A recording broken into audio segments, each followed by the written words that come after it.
Hi, everybody. Welcome. My name is Alek, founder of Subtle, and I'm very honored to be on the panel with these two great founders. So, Eric, Katie, how about you introduce yourselves? Sure. I'm Eric. I am the founder and CEO of Mockingbird. We sell baby gear, strollers, and accessories, that kind of thing. Was at Harry's on the growth side before starting Mockingbird, and then been at this for about six years.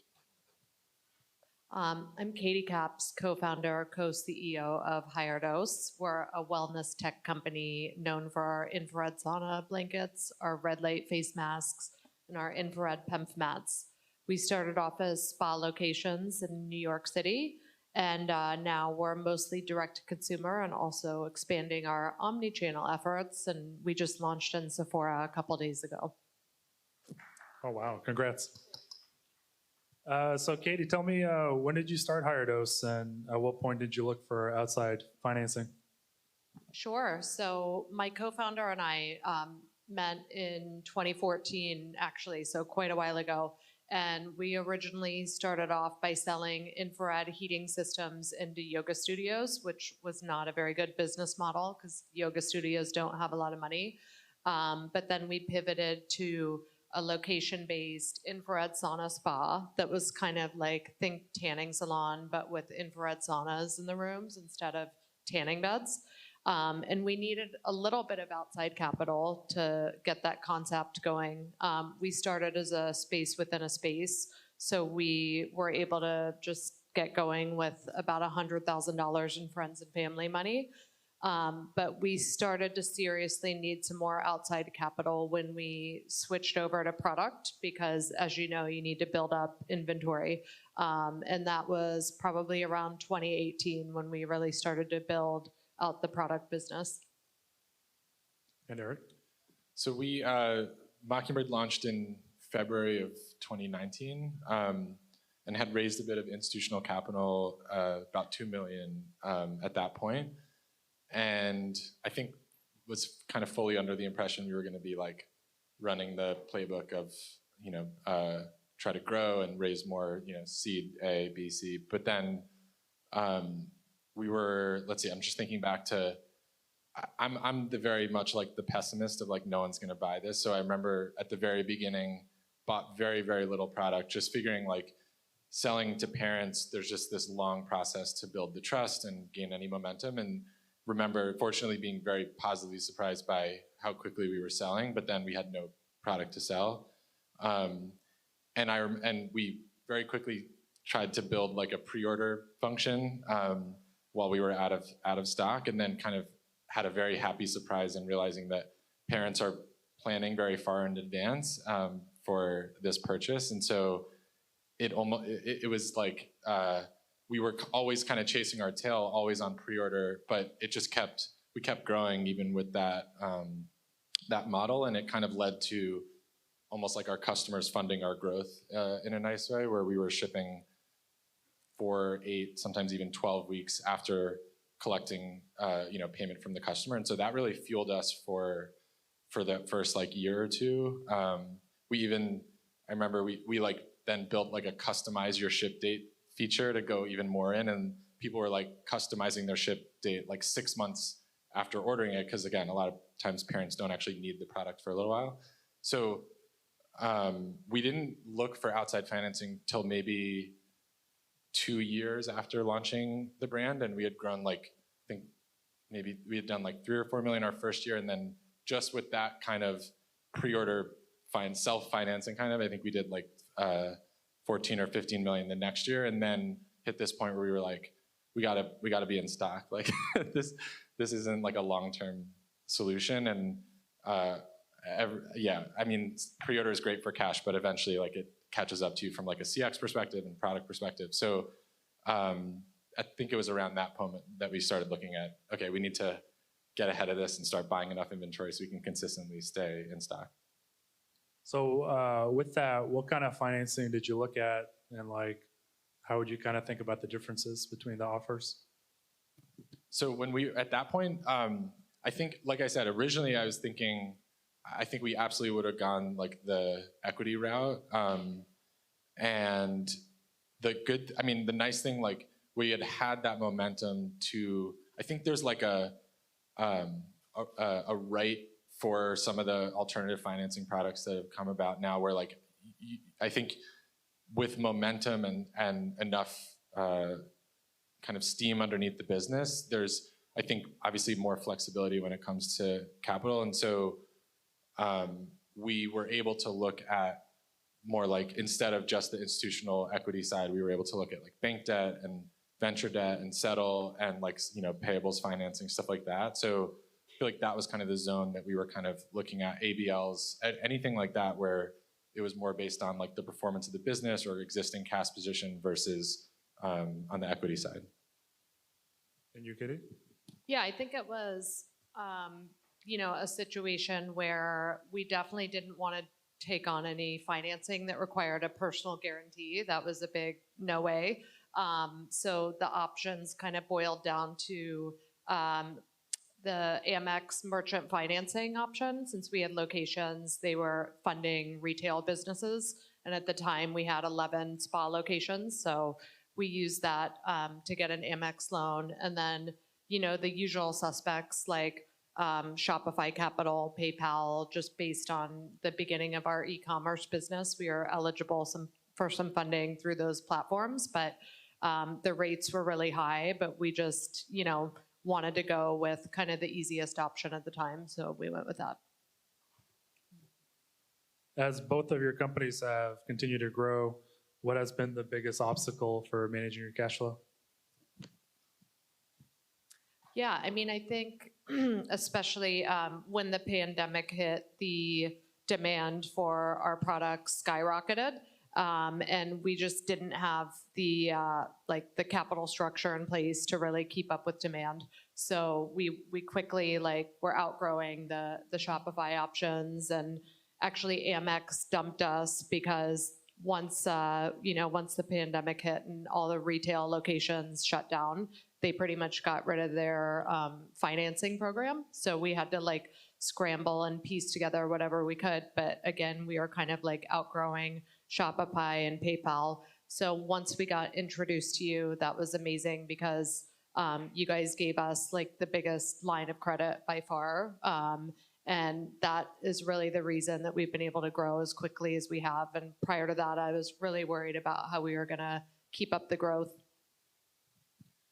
I think where my mind went was just with physical products, exactly like you said, whenever there's unexpected demand, whether that's more or less than you expected, and if we're being honest, it's just you're always wrong. With physical product, I just think it just every single week or month or however often you're placing POs, you're just taking a gamble and you will be wrong 100% of the time, and that just sucks. From a cash flow management perspective, that is the biggest challenge, is just how wrong will we be and how much will that cost us, the cost of that decision. And especially with longer lead times, and the last couple of years have been never a dull moment in terms of supply chain dynamics. So just navigating through that, trying to, I guess, take bets that feel defensible and justifiable, and try to learn when you're wrong has been the goal. But yeah, it's just been really challenging. Eric, what kind of tools or methods do you use to manage your cash flow?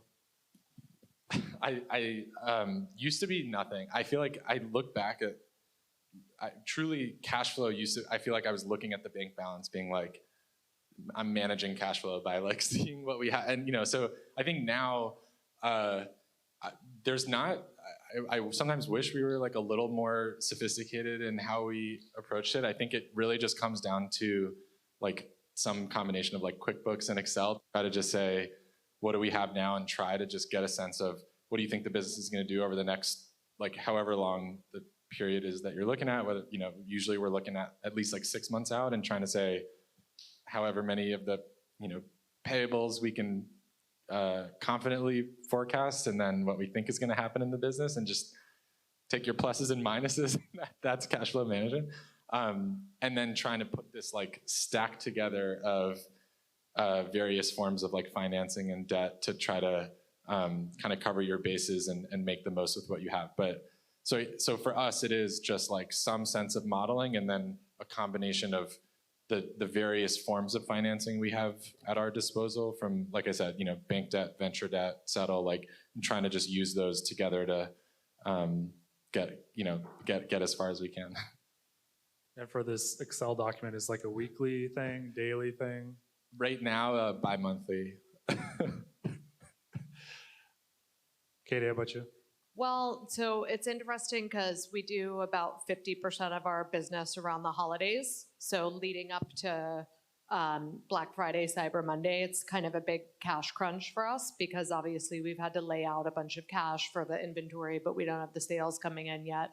So starting around this time of year, we have a daily cash flow model just to make sure that we're tracking to hit all of our obligations.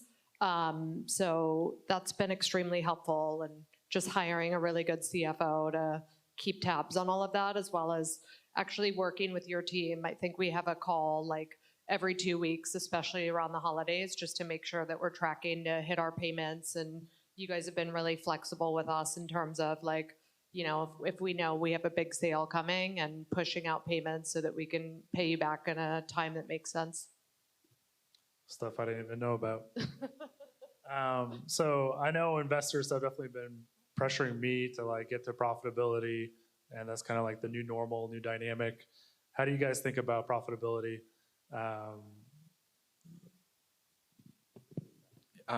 Yeah, I think we have really focused on profitability since the beginning.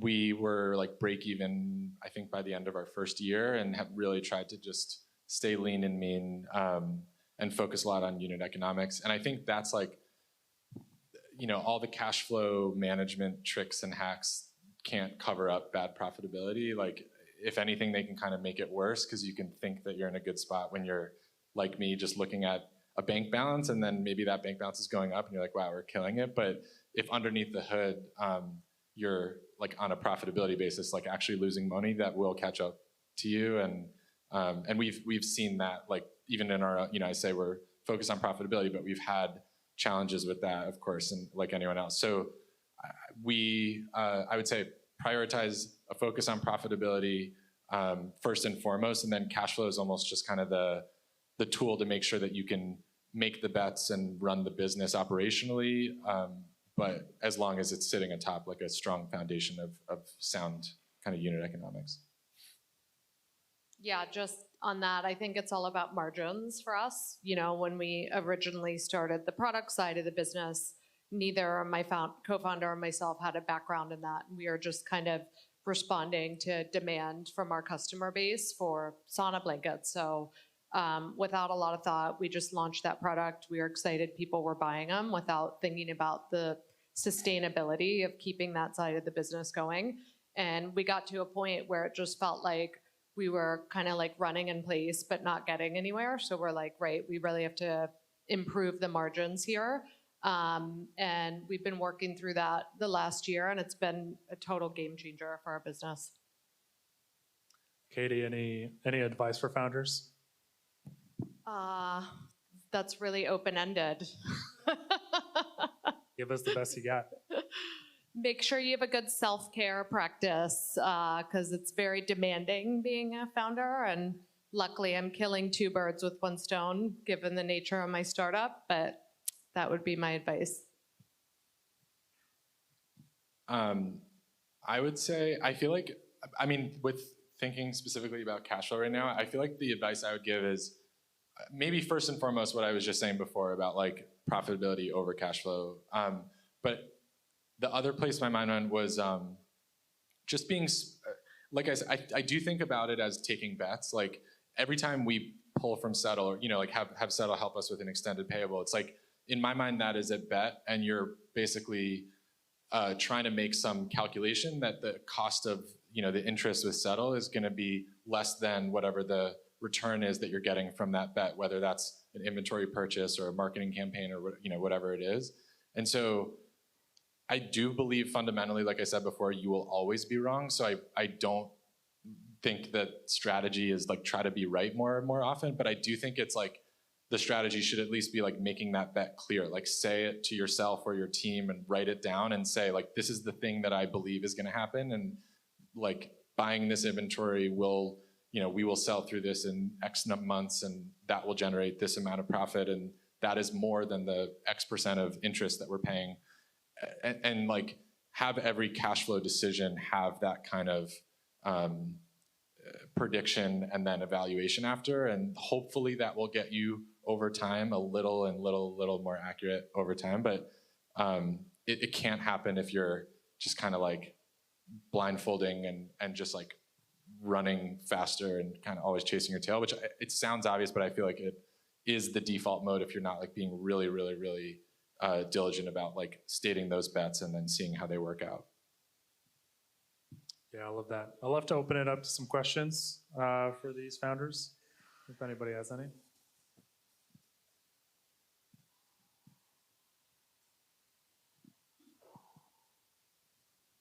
Zach? So this is for either or both of you, but could you share a little bit about that first sort of oh shit moment? Like when you realized you needed capital or you needed to approach your unit economics differently or something. Katie, like I really love that story about the blankets. Like, I don't know, I would love to hear a little more from either of you on that. There's so many oh shit moments. Like thinking we're gonna go bankrupt 4 times. I would say because we started so lean and we've never really raised a lot of money, I had to do like a lot of the CFO work for, 7 or 8 years. And that just became super burdensome. So I think my real the terrible moment was like before the holidays or around the holidays 4 or 5 years ago.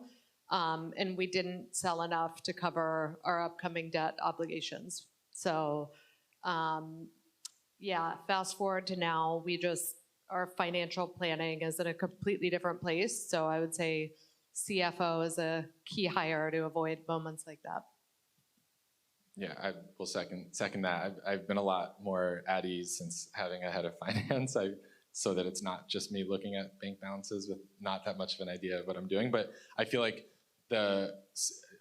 definitely a number of those oh shit moments, and especially, I think this goes for anyone in a startup, and you often get a lot of that deep commitment and passion where everyone will feel that. But I think especially in the founder position, like that weighs heavy, and we have been in those spots where I thought it was over and we were going to run out of money and everything was, it's going to just all coming to a crashing end. So I don't know. I mean, I guess if anything, there's the consolation of like they happen, and even with companies, I think that might look like they've got everything together. I think a lot of times underneath the hood, like everyone's had that oh shit moment. And I guess it's just a matter of like trying to get creative and maybe like put the right relationships in place. Like maybe that's one takeaway. Like you said, you've worked with the Settle team to try to get some concessions here or there. Or like I'm sure with suppliers, like you often have a little bit of give and take so that in those oh shit moments, at least you have some flexibility to call upon, and there's some trust and relationships built, and knowledge of the business and the workings of the business, so that they're not like learning at that worst moment in time, like how your business works. So we try to invest a lot in the relationships with anyone that we are relying on for any sort of like key capital movements. But all of that to say is like those moments happen and they're awful. Hi, my name is Courtney. I'm the founder of Nori, also a hardware brand, so feel a lot of your pain points. But more than like 50-60% of our revenue also occurs in Q4. So right now we're in this heavy inventory investment window. We've started to rely on some alternative forms of financing, but was just wondering, like across all the areas of optimization that you're trying to prioritize, is there one lever that's been most successful? That meaning like, is it renegotiating the payment terms with your suppliers? Is it trying to get the lowest possible interest rate? Is it trying to get the longest payback window? I think right now we're just trying to figure out like what is the most important lever to look for when trying to secure this financing.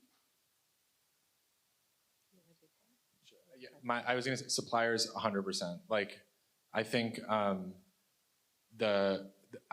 maybe two things: the access to the most flexible debt possible. I would even say flexible over interest rate optimization, just like because to expect the unexpected, then it's more about like, I think sometimes you can throw money at the problem, and in this case, money being just like interest, where like we've taken some stupid like interest rates, but at the end of the day, I wouldn't have done it differently. But the access to the largest lines or the most flexible lines, I think is something we look back on as like something we were really lucky to have prioritized, or like you feel good about prioritizing.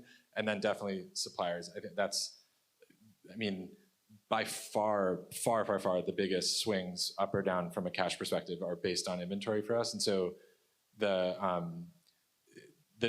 it's for us, it's different for every supplier, let alone industry. But for us, it's been less about like the on paper terms in terms of like net this or that, but like more just, again, that relationship side of like, if that moment happens, and yeah, holiday is a great example of when that moment may be more likely to happen, but just knowing that you can kind of call them up, have a conversation, and like make it a human interaction more so than just like an on paper one. That's been the biggest for sure for us. Yeah, agreed. I think we hired a head of supply chain who was just a master negotiator.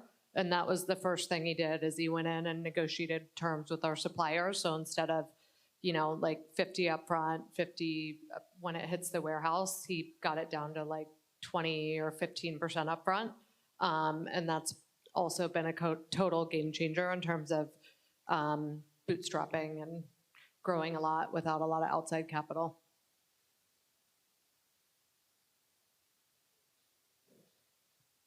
I received this mic before the last question was asked, but it was actually, my question is very similar to Courtney's question in terms of working with your suppliers to understand what those payment term options are. And I'd love to hear more about your master negotiator's approach to negotiating the best payment terms possible with you, or open to sharing.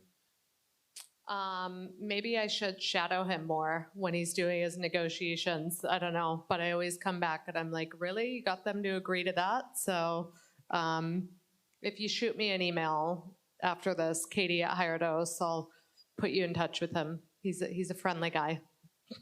I'll throw one tactic that I now shout from the rooftops because it worked well for us, which was like it's a lot easier to get a hypothetical commitment we found of like some future promise. And so we had really shitty terms with one particular supplier I'm thinking about, like upfront.